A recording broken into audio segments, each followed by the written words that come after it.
je visite ainsi les assemblées. Ce qui me fait beaucoup plaisir, c'est de voir certaines personnes que j'ai connues jeunes, au siècle dernier. Et je les vois toujours là. Elles ont pris quelques cheveux un peu blancs, voire plus de cheveux du tout. Et elles ont pas vieilli, mais grandi. Et puis elles ont progressé dans la vie. Et ce qui me réjouit toujours dans ces cas-là, ce n'est pas les exploits qu'elles ont faits, ces personnes, mais c'est surtout la fidélité. Et ce qui compte pour le Seigneur, c'est d'être fidèle. Des fois, beaucoup se targuent de leurs exploits, mais ça, c'est pas important pour Dieu. Ce qui est important pour Dieu, c'est la fidélité. Sois fidèle jusqu'à la mort, et je te donnerai la couronne de vie. Gloire à Dieu, alors soyez bénis les uns et les autres ce matin. J'aimerais vous apporter un simple message. Ça ne veut pas dire que le message est simpliste, mais il sera pour vous quelque chose qui vous fera du bien et qui vous aidera dans votre vie de tous les jours. Ce sujet est celui-ci: quelles sont les sources de nos sujets de prière? Quelles sont les sources de nos sujets de prière? Ce matin, je vais en aborder deux, voire trois, si le temps le permet. Et nous allons partager ces choses pour que nous puissions progresser, avancer dans la vie chrétienne. L'apôtre Paul, dans une de ses lettres, dira ceci: nous ne savons pas ce qu'il convient de demander à Dieu. C'est bien vrai, non? Ne sommes-nous pas limités parfois? Soyons honnêtes, nous sommes limités. Un jour, même Jésus a dit à ses disciples: vous n'avez pas été capables de veiller 1 heure avec moi. Ça veut dire que déjà 1 heure avec Jésus était le minimum. Je ne vais pas vous faire lever la main ce matin et je ne vous offenserai pas en demandant au milieu de nous quels sont ceux qui prient 1 heure par jour. Nous serions très étonnés, n'est-ce pas? Et bien souvent, lorsque nous commençons nos prières, à un moment donné, nous nous arrêtons. Et puis nous rabâchons, nous répétons. Comment savoir? Comment pouvons-nous être inspirés pour nos prières? On a besoin de faire des progrès, non? Les disciples n'ont pas demandé au Seigneur: enseigne-nous à prêcher. Ça, à parler, nous en sommes capables. Et il y a des millions de beaux parleurs sur la planète Terre. Il n'aura pas demandé à Jésus comment faut-il faire pour chanter, mais ils ont demandé à Jésus: enseigne-nous à prier. Parce que lorsqu'ils voyaient Jésus prier, c'était quelque chose de formidable. Nous aurions été très étonnés de voir comment Jésus priait. Et je pense que lorsque nous lisons les évangiles, eh bien nous découvrons non seulement où Jésus priait, comment il priait, ce qu'il disait dans la prière, mais au travers de ces hommes de Dieu de la Bible, tels que Moïse, Daniel, Jérémie, enfin bref, les psaumes particulièrement, qui sont pour beaucoup des prières, nous sommes étonnés. Et permettez-moi de vous dire, nous sommes encore très loin d'atteindre ne serait-ce que le niveau de leur cheville dans cette vie de prière. Souvent, je ne sais pas ce que je dois dire et pourquoi prier. D'abord, si je vous posais la question, et si nous posions la question à tous les Réunionnais, si nous faisions un micro-trottoir, nous leur demandions: qu'est-ce que prier? Qu'est-ce que prier? Je pense que la grande majorité des gens vous diraient: prier, c'est demander, non? N'est-ce pas? Vous êtes d'accord avec ça? Non, il n'y a pas de question piège dans ce que je dis, rassurez-vous. Hein. Mais nous en sommes qu'à la moitié de la réponse. Si vous pensez que prier, ce n'est que demander, vous n'êtes qu'à 50% de la prière. Jésus lui a donné le 100% de la prière. Et il a dit, lorsque vous priez, c'est demander et quoi? Demandez et vous recevrez. C'est-à-dire que tant que nous n'avons pas reçu, nous n'avons pas bien prié. Il faut demander et il faut recevoir. Maintenant, avant que je vous présente ces 3 points, permettez-moi de vous donner quelques aspects importants de la prière. La prière, c'est avant tout, je dis, rencontrer une personne. Ce n'est pas simplement parler la prière. Jésus l'a dit de toute manière. Ce n'est pas à force de parole que vous allez être exaucé. C'est peut-être pour ça que l'on a inventé dans le monde religieux le moulin à parole, les chapelets, etc., pour débiter des prières. Mais Jésus a dit, ce n'est pas à force de parler, de prières et de paroles que vous serez exaucés. La priorité des priorités, avant que je demande quoi que ce soit et que je ne reçoive quoi que ce soit, c'est d'abord de rencontrer la personne à qui je vais demander quelque chose. C'est important. Je prends un simple exemple. Si demain matin, à votre réveil, vous avez besoin de pain parce que vous n'en avez pas chez vous pour le petit déjeuner, ce n'est pas parce que vous allez crier « je veux du pain » que le pain va arriver. D'accord? Que faut-il faire? Il faut rencontrer la personne qui seule peut vous donner du pain. Comment elle s'appelle? Le boulanger. Tant que vous n'avez pas rencontré le boulanger, vous pouvez vociférer, tempêter, crier, le pain n'arrivera pas. Tant que vous ne rencontrez pas le Seigneur, vous pouvez prier, demander, faire tout ce que vous voulez. C'est pourquoi la parole de Dieu nous invite à nous approcher, bien sûr dans le but d'être secourus dans nos besoins, nous approcher avant tout du trône de la grâce, nous approcher d'une personne. Jésus nous le dit, il dit quand tu pries, tu entres dans ta chambre et tu rencontres quelqu'un qui est ton Père. Je comprends pourquoi le psalmiste pourra dire le matin, je me présente à toi et j'attends. Et lorsque vous avez rencontré la bonne personne, la première chose que vous faites, c'est quoi? Quand vous avez rencontré le boulanger pour votre pain, qu'est-ce que vous lui dites? Comment? Voilà, ça c'est prioritaire. D'abord, vous lui dites bonjour monsieur. Le problème, c'est qu'il y en a qui ne savent même plus dire bonjour aujourd'hui. Voyez? Eh bien, permettez-moi de vous dire que lorsque vous priez, commencez par la louange.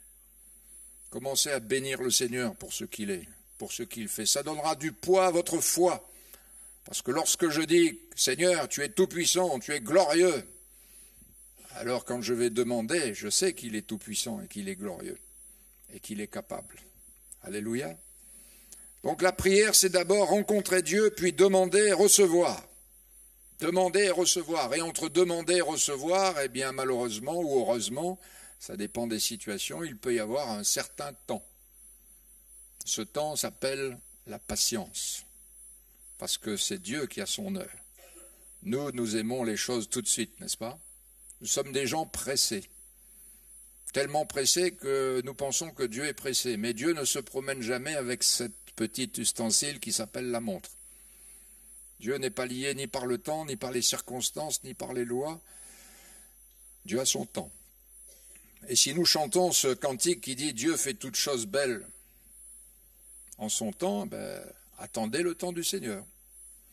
Voilà. Et ce temps que nous attendons s'appelle le temps de la patience. Ne soyez jamais pressés. Et surtout, ne vous faites jamais du souci pour Dieu. Ne vous tracassez pas pour Dieu. Dieu est celui qui sait faire toutes choses belles en son temps. Demandez et recevrez. La Bible dit que nous avons l'assurance d'une libre entrée auprès du sanctuaire par le sang de Jésus. C'est jamais par nos capacités. S'il vous plaît, frères et sœurs, ne venez pas présenter à Dieu vos 40 ans de conversion, ça ne servira à rien. Ne venez pas présenter à Dieu le fait que vous servez dans l'Église, ça ne servira à rien. Venez surtout présenter le sang précieux de Jésus qui vous donne une libre entrée auprès du trône de la grâce, afin que vous soyez secourus et que vous puissiez présenter dans le nom de Jésus, parce qu'il vous invite, ce dont vous avez besoin. Et surtout, soyez sûrs que ce que vous demandez au Seigneur, c'est ce que Dieu veut que vous demandiez. Et ce que Dieu veut que vous demandiez dans sa parole. Dieu n'exaucera jamais quelqu'un qui demande quelque chose que Dieu ne veut pas.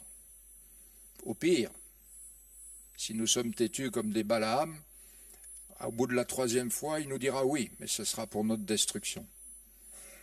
Quand Dieu nous dit non, respectons le nom de Dieu. Le nom de Dieu, respectons le nom, N-O-M, mais respectons le nom aussi, N-O-N. Et croyons que tout ce que Dieu nous dit et Dieu nous donne et Dieu veut pour nous, c'est pour notre bien. Parce que Dieu nous aime. Gloire à Dieu. Alors, quelles sont les sources de nos sujets de prière? Premier sujet de prière, c'est très banal la réponse, mais nous la vivons quotidiennement, vous et moi. Ce sont les sujets de prière qui nous parviennent par l'information, c'est-à-dire nous sommes informés de quelque chose. Nous avons 1001 informations tous les jours, non? Nous recevons 1001 informations par jour, au sujet de notre famille par exemple, au sujet de l'Église, au sujet de situations diverses, au sujet de pays, au sujet de missionnaires, au sujet peut-être de nos enfants, au sujet de nos amis, peut-être par rapport au programme de l'Église. Là, vous allez recevoir des informations ici. J'ai ce papier sous les yeux, d'après ce que je vois, c'est requêtes de prière. Donc les informations vont vous parvenir, etc. Pour les pasteurs, pour notre pays. Qu'est-ce que nous faisons lorsque nous avons ces informations? Eh bien, nous devons les porter au trône de la grâce. Il y a cet exemple dans la Bible, dans le chapitre 12 du livre des Actes des Apôtres. À un moment donné, il est arrivé quelque chose de difficile à l'Église. C'est qu'on s'est saisi de l'apôtre Pierre, et qu'a-t-on fait de Pierre? On l'a mis en prison, avec l'objectif d'Hérode de le faire mourir quelques jours plus tard. Pierre était en prison, nous dit la Bible, il était attaché aux soldats, il y en avait 16 pour le garder, il y avait des portes qui se succédaient vers la sortie, donc impossibilité à Pierre de sortir, à moins que Dieu n'intervienne. Et que dit la Bible? La Bible nous dit ceci, qu'après l'avoir jeté en prison et mis sous la garde de 4 escouades de 4 soldats chacune avec l'intention de le faire comparaître devant le peuple, Pierre était gardé dans la prison, il était gardé. Et la Bible dit que l'Église ne cessait d'adresser pour lui des prières à Dieu. Qu'est-ce qui s'est passé? Une information est arrivée à l'Église. Comment cela s'est-il passé? Chacun peut imaginer. Mais à un moment donné, les chrétiens ont été au courant que Pierre avait été arrêté, mis en prison, et que quelque chose de dramatique allait arriver. Dans quelques jours, on allait le décapiter comme on avait fait pour Jacques. Qu'est-ce qu'ils ont fait? Quand ils ont eu cette information, il n'y avait pas les réseaux à l'époque. Mais ils se sont tous donné le mot pour que l'Église se réunisse et commence à lutter devant Dieu pour la libération de Pierre. Et ils ont prié. Je ne sais pas si nous pourrions nous imaginer ce qu'a été ce moment de prière. Il ne nous est pas dit comment ça s'est passé, mais la Bible dit qu'ils étaient dans la maison de Marie, la maman de Jean-Marc, et ils priaient. Combien y avait-il de personnes? Je ne sais pas. La Bible dit que toute l'Église ne cessait d'adresser pour Pierre des prières à Dieu. Je ne sais pas si on pourrait ne serait-ce faire un petit mime ou un sketch de ce qui s'est passé, mais nous verrions les personnes âgées, les jeunes, les enfants supplier Dieu, vous ne pensez pas, vous? Il n'y avait qu'un seul sujet de prière dans cette réunion de prière. Seigneur, il faut que tu délivres Pierre.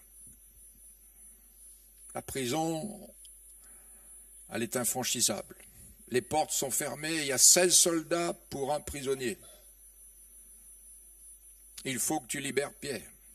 Le secours ne peut pas venir des montagnes, ni des pétitions que l'on peut faire ici aux autorités. Hérode était un fou. Jésus l'appellera un renard. Il n'y en avait qu'un qui était capable de libérer Pierre. C'était Dieu lui-même. Ils ont agi en s'adressant à Dieu. Et Dieu a agi en délivrant Pierre. Gloire à Dieu. Glorieux tout cela. Et vous savez tout ce qui s'est passé. C'est que la nuit même, il y a eu un miracle. Un ange est intervenu et Pierre s'est retrouvé libre. Et il est revenu dans l'église pour donner son témoignage. C'est beau, non? Pourquoi? L'église s'est réunie à prier. Nous faisons beaucoup de choses dans les assemblées aujourd'hui. Nous avons perdu l'art de la prière, alors que c'est une priorité. C'est une priorité. Faites tout ce que vous voulez, vous ne priez pas, le diable rigolera de vous. Chantez, faites de la musique, faites les caméras et tout ce que vous voulez, mettez tout le monde sur Facebook. Vous ne priez pas, le diable rigolera de l'Église. Mais quand il y a une Église qui prie, l'enfer tout entier tremble. Si le diable arrive à nous supprimer la prière, à nous mettre toutes sortes d'autres choses et d'activités à côté, il a gagné. Oh, vous pourrez monter dans les stratosphères, devenir une grande église, à un moment donné, elle sera par terre, comme l'on a vu dans beaucoup de circonstances. Mais une église qui prie, c'est une église qui triomphe. Une église qui prie, ça c'est le secret, ça, il ne regarde pas de moon quand l'église prie. On ne s'inquiète pas des gens du monde. On ne s'inquiète pas de ce que le monde pense. On vient dans la communion fraternelle et on intercède à cause des sujets de prière qui nous arrivent par l'information. Nous avons vécu il y a quelque temps, lors de la pandémie, dans cette période très difficile, une brave sœur, à un moment donné que je ne connaissais absolument pas, elle me connaissait, qui habitait Grand Galet. Vous savez où c'est Grand Galet? Vous savez pas? Il faut sortir un peu quand même. Hein. C'est dans les Hauts-de-Saint-Joseph. Prenez l'engin, vous montez, vous arrivez au bout. Et au bout, là-haut, quand il n'y a plus du tout de route, vous trouvez cette famille. Et cette brave sœur, à 1h du matin, me téléphone. Moi, j'ai toujours mon téléphone à côté de moi, au cas où quelqu'un m'appelle, et à 1h du matin, le téléphone sonne. Elle me dit, voilà, ma fille a chopé la Covid, elle est enceinte, et elle est en réanimation. Et les médecins ne donnent guère d'espoir pour elle et pour le bébé. Alors là, à minuit, vous savez, quand le téléphone à minuit, si vous êtes comme moi, vous avez une petit temps de décalage, n'est-ce pas? À un moment donné, le téléphone sonne. Est-ce que vous rêvez que le téléphone sonne ou est-ce que le téléphone sonne vraiment? Vous voyez, le temps que vous réagissiez, et puis j'ai compris que le téléphone sonnait vraiment. Et puis avec cette sœur-là au téléphone, nous avons dit, chère sœur, nous allons prier déjà, 1h du matin. Nous avons ensemble au téléphone prié. Puis le lendemain, j'ai convoqué tous nos soldats de prière de l'église où nous sommes. Je leur ai envoyé un mail. Et je leur ai dit, ce soir à telle heure, de telle heure à telle heure, c'est le combat de la prière pour cette sœur qui est entre la vie et la mort. Nous avons prié pendant l'heure de prière. Chacun chez soi, nous ne sommes pas réunis, et je n'avais pas besoin de savoir si les gens priaient ou pas, je savais qu'ils priaient parce que c'est des soldats. Et quand il faut aller au front, il faut aller au front. Voilà. Et nous avons commencé à prier le Seigneur. Je fais vite. Quelque temps après, je ne sais pas si vous savez, peut-être les sœurs peuvent comprendre ça mieux que les hommes, cette sœur qui se prénomme Marina est restée 21 jours dans le coma avec son bébé dans le ventre. 21 jours. 21 jours. Les médecins ont dit on va débrancher. Ils n'ont pas débranché. La sœur me téléphonait tous les 2 jours. Des fois, elle me disait « Ah, c'est bien, aujourd'hui ça va mieux. » Le lendemain, elle me rappelait, elle me dit « Frère, il faut prier, ça va mal. » À un moment donné, j'ai dit « Sœur, stop. Je ne veux plus vous entendre. Aujourd'hui, ça va bien, demain, ça ne va pas bien. Moi, je ne suis pas sur un manège. On regarde au Seigneur, un point, c'est tout. Et on prie. Voilà. Et on va s'attendre à Dieu maintenant. Vous voyez? Et nous nous sommes attendus à Dieu. Dieu a fait sortir Marina du coma. Elle avait perdu, je crois, si mes souvenirs sont bons, plus de 40% de sa masse musculaire. Il a fallu qu'elle réapprenne à marcher. Puis elle a accouché. Aujourd'hui, son bébé a 2-3 ans. Elle se porte très bien. Si vous la voyez, jamais vous penserez qu'elle a vécu ça. L'information, nous avons entendu que. Et lorsque nous avons entendu que, eh bien, quelque chose nous a poussé à prier. Alléluia. Des fois, nous nous réunissons à 2 ou 3, des fois dans les familles, des fois dans les cellules, des fois les jeunes se réunissent ensemble, non pas pour manger quelques samoussas, ce qui n'est pas désagréable, mais ils se réunissent parce qu'il y a un besoin de la prière, pour des études, pour telle ou telle circonstance, telle ou telle situation. On prie. Amen. Et permettez-moi de vous dire, ce à quoi vous pensez, priez pour cela. Des fois, les gens me disent, mais pourquoi faut-il que je prie? Vous pensez à quoi? Vous pensez à votre travail? Priez pour votre travail. Vous pensez à quelqu'un de l'église, priez pour lui. Vous pensez à votre assemblée, priez pour elle. Vous pensez à un pays, priez pour elle, pour lui. Voyez, les informations sont partout. Aujourd'hui, nous regardons les informations. Il y a un drame qui se passe en Israël, non? Quels sont ceux qui ont prié pour ce sujet ce matin? La Bible dit, priez pour la paix de Jérusalem. Où nous sommes tellement déconnectés, nous regardons uniquement notre nombril. Prenez votre feuille de prière, les frères et sœurs. Partagez-la en 2. D'un côté, vous mettez moi, et de l'autre côté, vous mettez les autres. Et vous voyez chaque jour Combien de sujets vous faites pour vous et vous voyez sur l'autre côté combien vous priez pour les autres. Et vous verrez le déséquilibre. Priez pour les autres. Ne vous inquiétez pas pour vous après. Et Dieu vous bénira. Alléluia.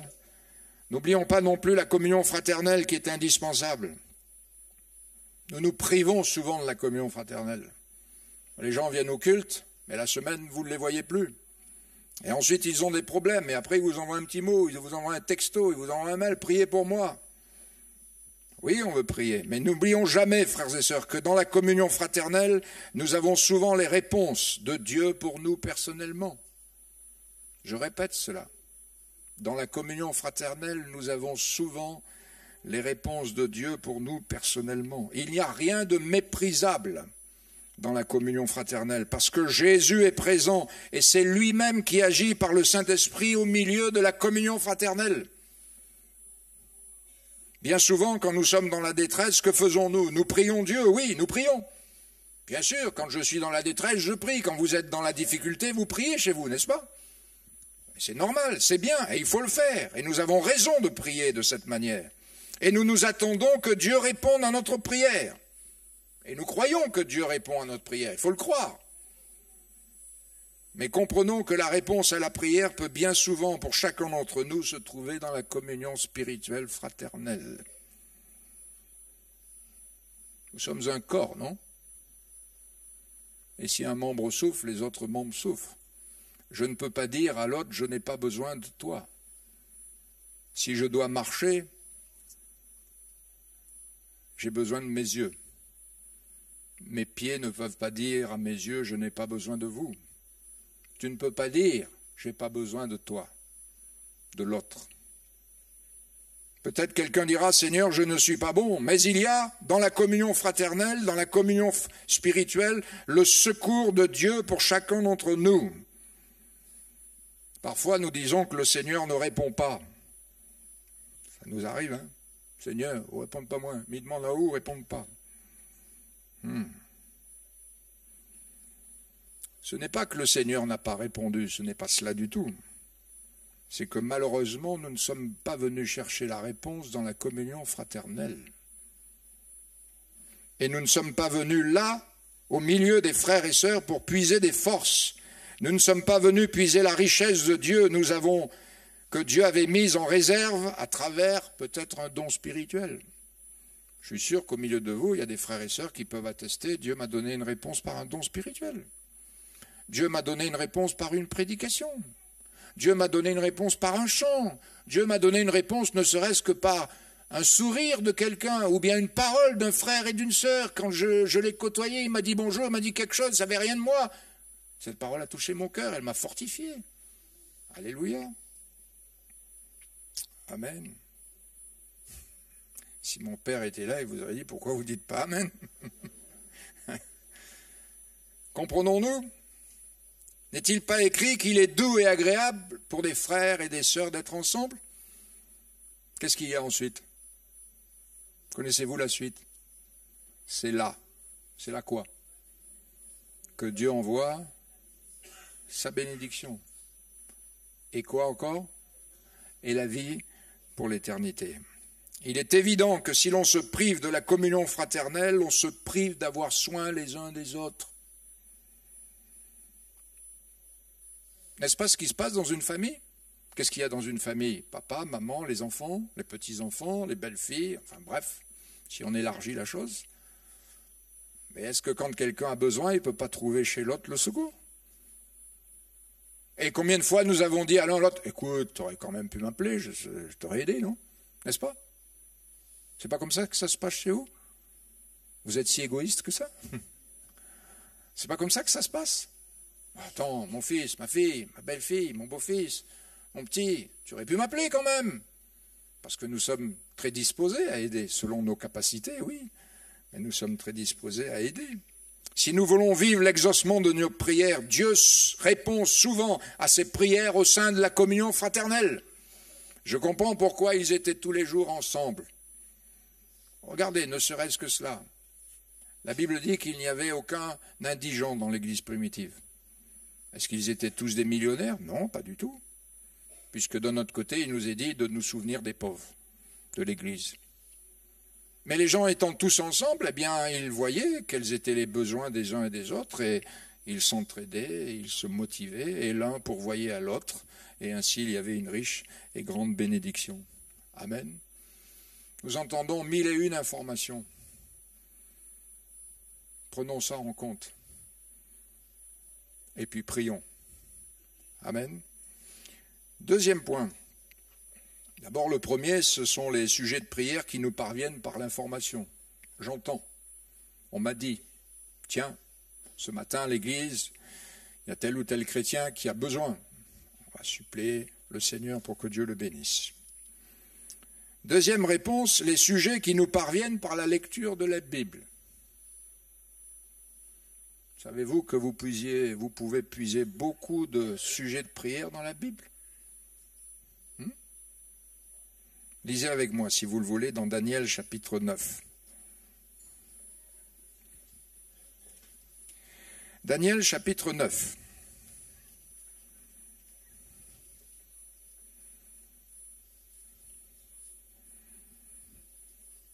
Verset 1er.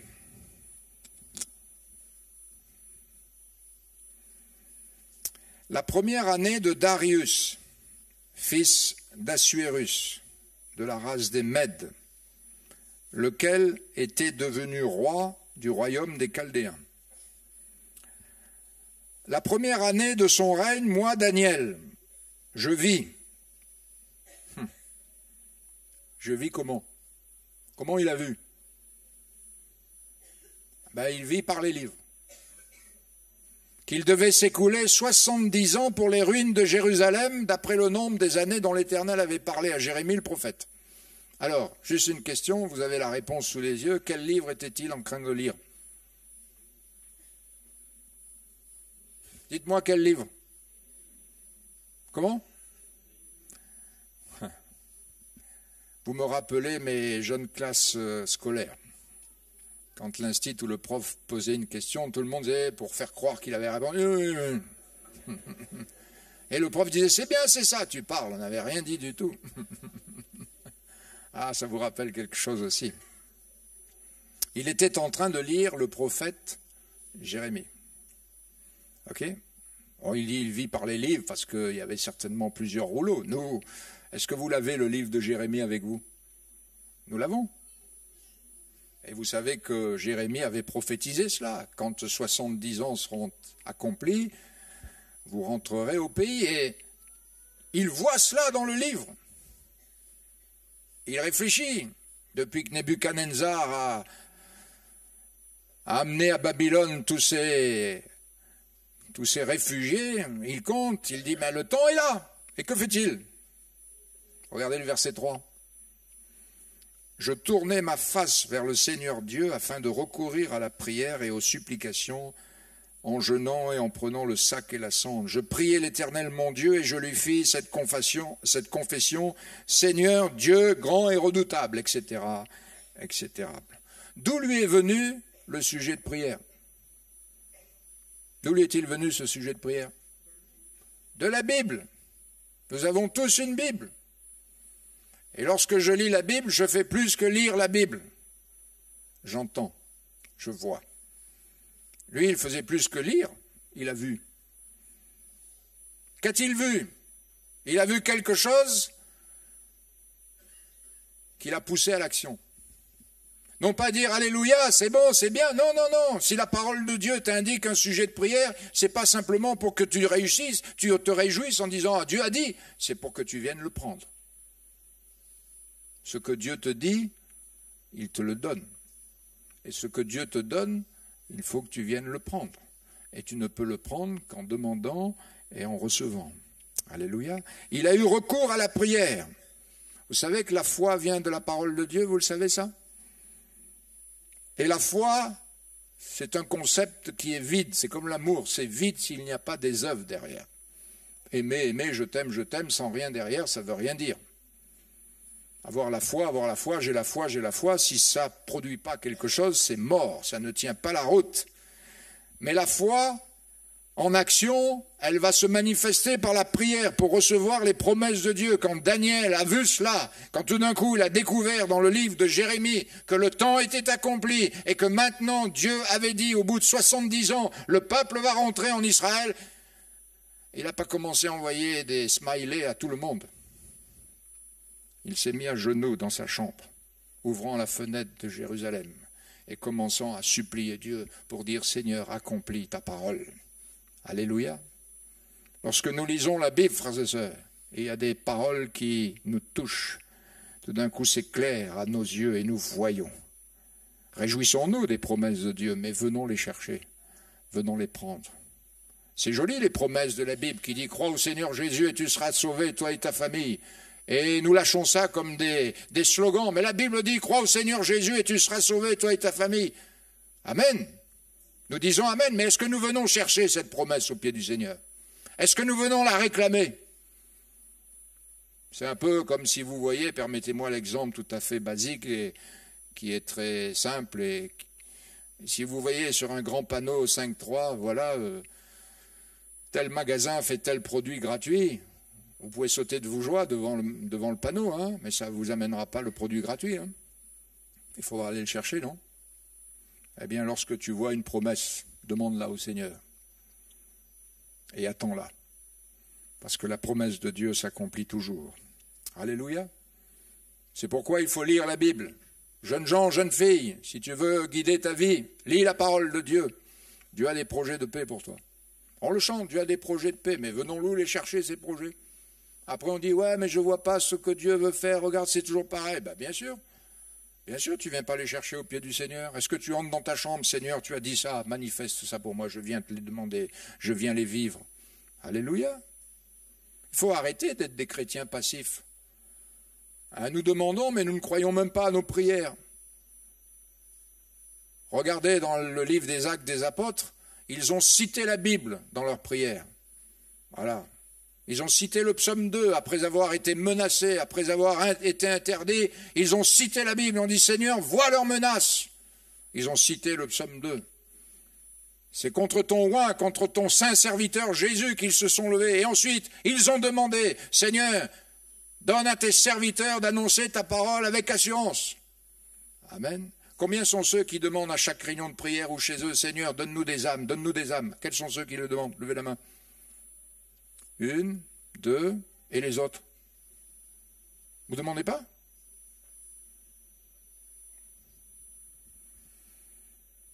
Vous m'attristez là. Mais si vous ne demandez pas, vous ne recevrez pas.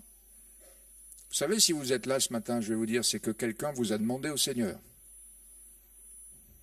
C'est que quelqu'un un jour a prié pour Dieu pour vous. Et lorsque nous demandons au Seigneur, ils ne sont pas restés sans rien faire. La Bible dit qu'ensuite, après avoir prié, ils annonçaient la parole de Dieu avec assurance. Seigneur, nous t'avons demandé ça, et comment le voir? Comment voir si on a de l'assurance en parlant de toi? Eh bien, c'est d'aller parler, et Dieu va exaucer cette prière-là. Seigneur, donne-nous des âmes. Mais comment le voir que Dieu va nous donner des âmes? Eh bien, allez dans les rues, allez sur les places de marché, commencez à témoigner, vous verrez que Dieu les amènera à lui par votre témoignage. Gloire à Dieu. Troisième sujet. Troisième réponse. La première, nous l'avons dit, les sujets de prière nous parviennent par l'information. Deuxième, les sujets de prière nous parviennent par la lecture de la Bible. Troisième sujet, qui ne nous viennent pas ni par les informations, ni par la révélation de la Bible, et les sujets qui nous parviennent par la révélation du Saint-Esprit. Ça ne peut pas monter au cœur des hommes. On ne peut pas dire, voilà, qu'est-ce que Dieu voudrait, pourquoi Dieu voudrait que je prie. Non. Par contre, le Saint-Esprit peut nous révéler pourquoi nous devons prier. Amen. Rappelez-vous Abraham. Abraham est devenu le dépositaire d'un secret que seul Dieu avait. Si Dieu n'avait pas révélé à Abraham ce secret, même Abraham n'en aurait pas été conscient.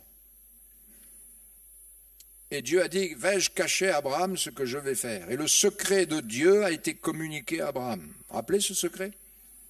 Quel était-il? Je vais détruire Sodome et Gomorrhe. Et Dieu a transmis ce secret à Abraham. Pourquoi il lui a transmis? Vous savez pourquoi? Vous voulez que je vous dise? Parce que la Bible dit qu'Abraham se tint dans la présence de Dieu. Et si nous ne tenons pas dans la présence de Dieu, vous pourrez courir à droite et à gauche, Dieu ne vous parlera jamais. Vous parlez à quelqu'un qui ne vous écoute pas, vous? Soyez honnête avec moi. Quelqu'un qui ne vous écoute pas, vous vous taisez. Et vous lui dites, quand tu m'écouteras, je parlerai avec toi. Je crois qu'il en est ainsi avec n'importe qui, même avec ses enfants. Dieu dit, écoute, tu ne m'écoutes pas, laisse tomber, je ne vais pas te parler. Si tu ne viens pas à mes pieds pour m'écouter en disant, Seigneur, parle, je t'écoute, il ne parlera pas. Dieu ne parle pas pour rien dire, il ne parle pas dans le vide. Hein? Il n'est pas comme nous avec nos enfants qui courent et on lui dit, hé, s'il te plaît, là, n'oublie pas ça. Hein? Non, non, Dieu ne crie pas après nous. Non, non, non. Si nous voulons que Dieu nous parle, il faut nous tenir dans sa présence et faire silence. J'étais à mon poste, dira Habacuc, et j'attendais pour voir ce que le Seigneur allait me dire. Amen. Et Abraham s'est tenu dans la présence de Dieu et le secret de Dieu, un secret que personne ne connaissait sur la planète Terre. Et quand il est devenu dépositaire de ce secret, ça n'a fait qu'un tour dans la tête d'Abraham. Il a dit, mais à Sodome et Gomorrhe, il y a quelqu'un que j'aime. C'est mon neveu. Certes, il m'a joué des tours de cochon. Pour un juif, c'est désagréable. Mais c'est mon neveu. Il faut que je le sauve. Et il a commencé à intercéder. Vous avez vu cette intercession d'Abraham et Dieu? C'est pas un monologue, hein? Il y en a qui parlent à Dieu pendant 2 heures et puis ils s'arrêtent, ils s'en vont et Dieu dit, et moi je ne peux pas parler aussi là-dedans.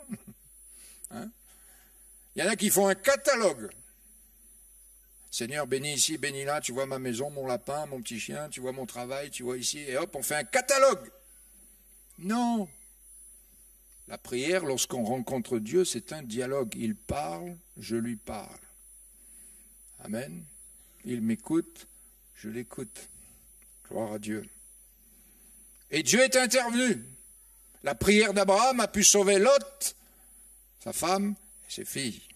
Et la Bible dit ceci, au dernier verset de cet épisode, Dieu se souvint d'Abraham. Il ne s'est pas souvenu de Lot. Lot, il n'était même pas au courant que le tonton était en train de prier pour lui. Il n'était même pas au courant.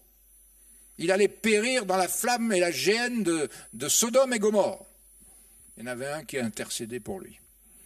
Et la Bible dit que Dieu s'est souvenu d'Abraham et il fit échapper Lot. Amen. Gloire à Dieu. J'ai un beau témoignage que j'ai là sur une de mes feuilles. C'est un témoignage qui est dans la ville de Stenbrunn. Est-ce que quelqu'un est déjà allé dans cette ville, Stenbrunn? Personne, moi non plus. Ce témoignage, il est du siècle dernier. Il date de 1989. Vous voyez, donc ça fait un petit bout. Hein.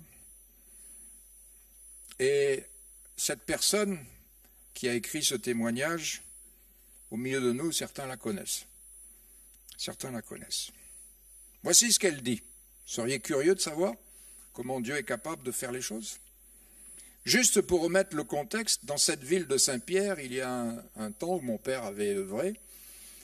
Il résidait dans l'ancienne salle de Terre Sainte, et puis un samedi matin, tout d'un coup, il a eu un infarctus. Il est tombé par terre, le temps d'appeler les secours, rentrer à l'hôpital, etc., etc. OK? Voici ce que cette dame, cette sœur, et je vous donnerai le nom tout à l'heure, voici ce qu'elle dit.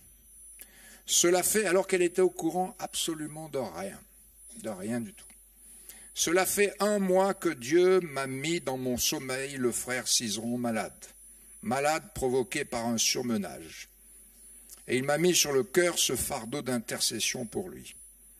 Cette prière devient une lutte, un combat, et c'est ce que j'ai entrepris. Le lendemain, jour de jeûne, je vais chez une sœur, elle me dit, c'est bizarre, je n'ai pas l'habitude de parler du frère Cizeron, mais hier soir, j'ai fait un rêve étrange, je l'ai vu coucher.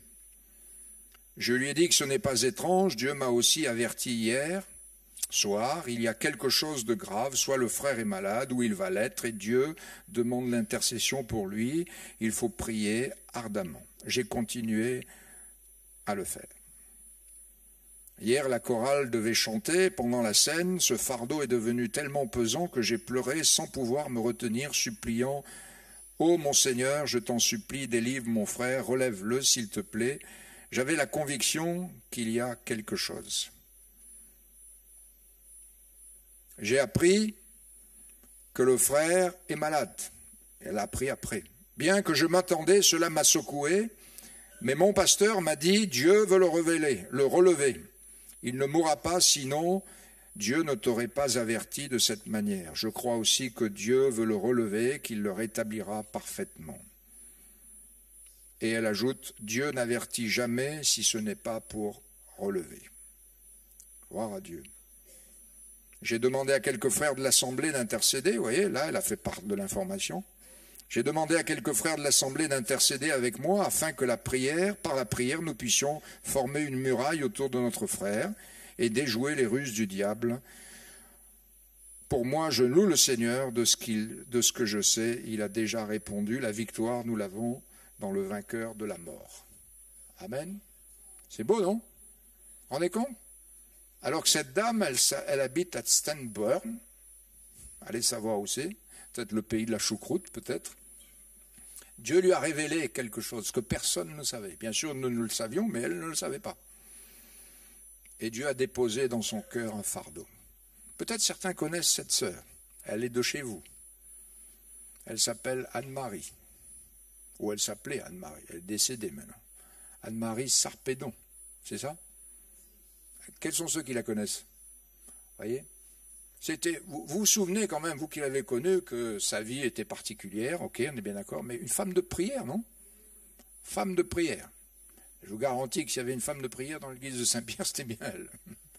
Hein? Et vous comprenez pourquoi Dieu révèle à ceux qui se tiennent devant lui sa pensée. Je ne sais pas si ça vous est arrivé, tout d'un coup vous recevez un fardeau, vous dites, mais qu'est-ce qui arrive, je ne comprends pas, il y a un fardeau pesant. Ne chassez pas le diable comme si c'était le diable. Non, des fois le diable n'a rien à voir là-dedans, mais Dieu dépose un fardeau sur notre cœur et il nous pousse à nous mettre à l'écart pour prier, jusqu'à ce que ce fardeau s'en aille. Et quand ce fardeau s'en est allé, nous retrouvons la quiétude et nous savons que Dieu est intervenu par sa grâce. Alléluia. Je me rappelle cette sœur, il n'y a pas si longtemps, petite sœur tranquille, hein, qui ne paye pas de mine, comme on dit, comme il y en a des centaines dans nos assemblées, qui à un moment donné reçoit un fardeau concernant son fils. Elle ne sait pas ce qui se passe, mais il y a un fardeau terrible sur son cœur au sujet de son fils. Elle commence à avoir de la crainte, et la seule chose qu'elle fait, c'est rentrer dans sa chambre, aller commencer à prier pour son fils. Elle ne sait pas du tout ce qui se passe, mais elle ressent un fardeau terrible par rapport à son fils. Elle prie, elle commence à prier, elle parle en langue, elle supplie le Seigneur pour son fils. Garde mon fils, Seigneur, il y a quelque chose qui se passe. Elle ne comprend pas, alors elle parle en langue. Parce que l'Esprit de Dieu parle par nous aussi, hein, et prie et intercède par nous. À un moment donné, le téléphone sonne. C'est la police qui dit qu'il est arrivé un grave accident sur le lieu de travail de votre fils. Il y a une grosse pierre de 500 kilos qui est tombée sur votre fils. Rassurez-vous, il n'a rien. Amen. Vous pouvez aller voir cette sœur, elle habite Sainte-Marie, elle s'appelle la sœur Amouni. Allez la voir. Elle vous rendra son témoignage, cette petite sœur, malbaraise comme on dit, parce qu'elle est comme ça. Hein. Petite sœur tranquille qui doit avoir 70, 75 ans, une femme de piété, qui prie et qui est comme le radar. Non pas pour regarder toutes les bêtises de la planète, mais pour attendre ce que Dieu va dire, à l'affût des choses de Dieu. Plaise à Dieu que l'Église ait les regards plus hauts que la montagne, vers le trône de la grâce, pour que Dieu révèle à l'Église sa pensée et sa bénédiction. Soyons attentifs aux circonstances, soyons attentifs à la parole de Dieu, et soyons attentifs à la voix de l'Esprit Saint. Gloire à Dieu. Nous avons avec nous le héros de la guerre, qui s'appelle le Seigneur. Rappelez-vous Jésus. Jésus au sujet de Pierre, n'avait-il pas intercédé, voyant ce qui allait se passer? Jésus avait reçu la révélation. Simon, Simon, Satan vous a réclamé pour vous cribler comme le blé, mais j'ai prié pour toi afin que tu ne défailles point. Amen. Frères et sœurs, voulons-nous une église stable et solide qui continuera à avancer comme elle l'a fait dans le passé?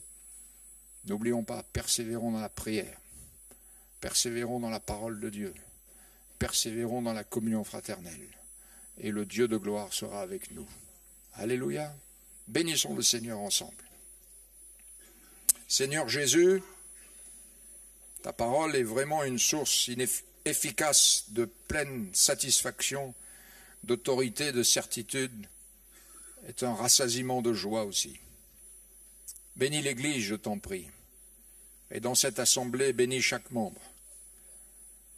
Seigneur, il n'est pas le temps de nous amuser, il est temps de combattre le bon combat de la foi et d'aller au bout, d'atteindre le but que tu te fixes pour l'Église, parce qu'un jour tu vas paraître et nous paraîtrons avec toi et nous serons semblables à toi.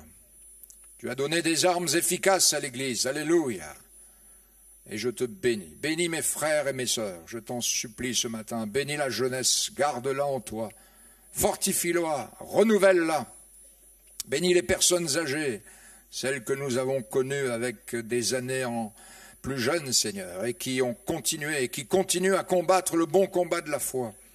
Merci pour toutes celles, tous ceux qui nous ont précédés dans la gloire, et qui nous ont donné un exemple de foi, de piété, de persévérance, au milieu des luttes et des combats.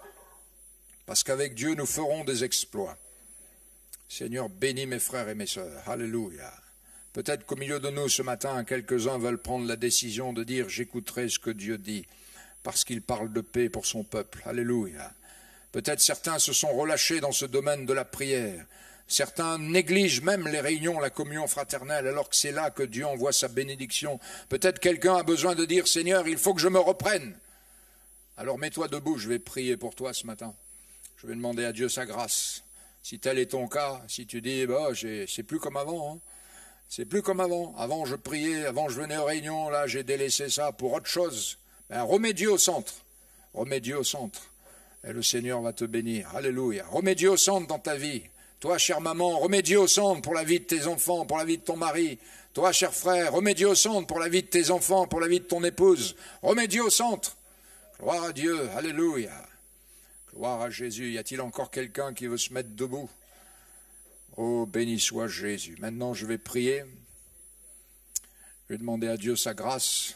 Et puis, vous allez prier aussi. Si tel est votre cas, votre situation, je ne vous connais pas. Si vous devez vous repentir, faites-le. Seigneur, pardon d'avoir négligé. Maintenant, je vais reprendre comme il faut. Et puis, la décision que vous allez prendre là ce matin, elle est peut-être prise sous le coup d'une émotion, d'une ambiance, d'un culte.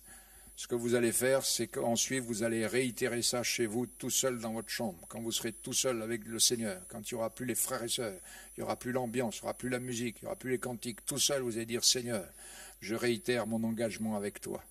Et maintenant, je veux chaque jour te servir encore mieux et toujours plus. Alléluia. Seigneur Jésus, faisons-le tous ensemble et bénissons Jésus. Seigneur Jésus, l'Église est le sel de la terre et la lumière du monde. Et tu veux permettre que par l'Église devienne un sujet de joie pour toute la ville. Si l'Église se confond avec le monde, Seigneur, ça ne veut plus rien dire. Tu seras toi-même désavoué et tu seras à la porte en train de frapper. Seigneur Jésus, nous voulons que Jésus soit le Seigneur de l'Assemblée. Nous voulons être le porteur de vie, de cette vie glorieuse que tu nous as donnée par l'Évangile.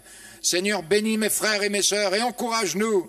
Que chaque jour nous puissions lever nos mains vers le Très-Haut en faveur de ceux que nous connaissons, en faveur de ce monde qui périt. Mais aussi inspire-nous par ta parole et donne-nous des révélations par le Saint-Esprit afin de nous pousser à agir et à prier pour la gloire du nom de Jésus. Bénis chacun de mes frères et chacune de mes sœurs au nom de Jésus-Christ. Amen.